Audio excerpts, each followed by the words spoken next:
अज़ुबिल्लाहिमिनश्शैतानिर्रजीम बिस्मिल्लाहिर्रहमानिर्रहीम। हज़रत इमाम जाफ़र रज़ी अल्लाह तआला अन्हु का बताया हुआ शिफा का मुख्तसर सा अमल।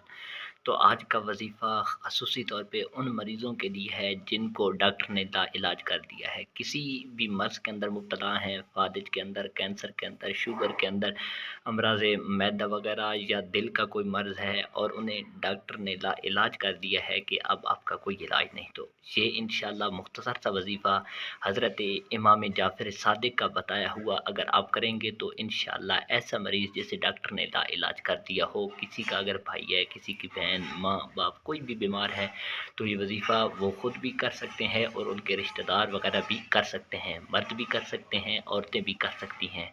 मुख्तसर सा वजीफ़ा है, लेकिन आपने वैसे ही करना है जैसे मैं बताऊँगा। इंशाअल्लाह इमाम जाफ़र रज़ी अल्लाह तआला अन्हु का फ़रमान है कि जो बंदा ये वजीफ़ा कर लेगा इंशाअल्लाह अल्लाह पाक अपनी बारगाह से उसे शिफ़ाए कामिला अता फ़रमाएगा।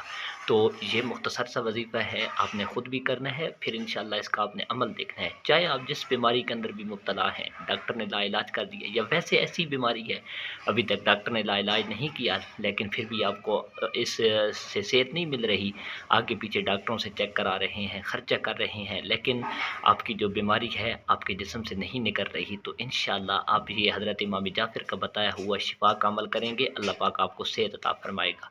ये आप वजीफ़ा किसी भी टाइम कर सकते हैं, मुख्तसर सा अमल है, आपने किसी भी टाइम कर लेना है। तो बस आपने क्या करना है, एक गिलास पानी का ले लेना है और उसके ऊपर आपने सूरत फ़ातिहा पढ़ लेनी है। कितनी मरतबा पढ़नी है? 40 मरतबा सूरत फ़ातिहा पढ़ लेनी है और उसके बाद आपने वो पानी जो है उसके ऊपर दम करके जो भी मरीज़ हो आपने उस मरीज़ को पिला देना है। मरीज़ ख़ुद भी कर सकता है, मरीज़ के अहल व इयाल भी कर सकते हैं। सूरत फ़ातिहा 40 मरतबा गिलास के ऊपर यानी कि पानी के गिलास पे पढ़ के आपने उसके ऊपर फूँक मार के मरीज़ को पिला देनी है। इंशाअल्लाह आप देखेंगे कि चंद ही दिनों के अंदर मरीज़ सेहतयाब हो जाएगा।